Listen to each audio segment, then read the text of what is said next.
tutulungan kayong mag-asawa sa gawaing bahay, mas mabilis matatapos. Tapos hindi pa masyado magbubunga nga yung misis mo.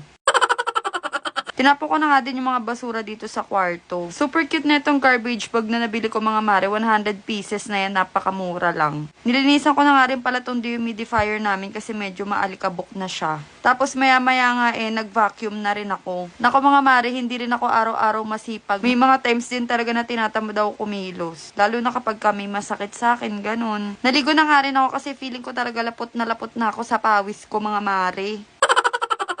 So, after ko maligo, magluluto na nga ako netong dinner namin. At ang lulutuin ko for today's video ay chicken curry. Favorite kasi ito ni Cody, mga mare. Lalo na yung patatas at saka yung carrots. Ay, nako, gustong gusto niya talaga yan.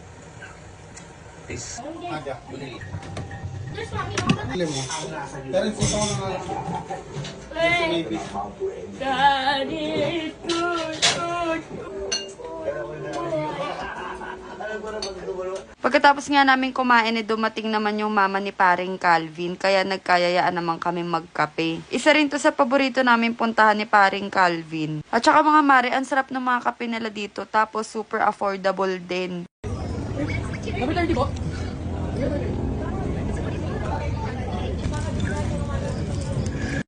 So hanggang dito na lang muna tayo for today mga mare. Kung meron kayong tanong, i-comment nyo lang dyan.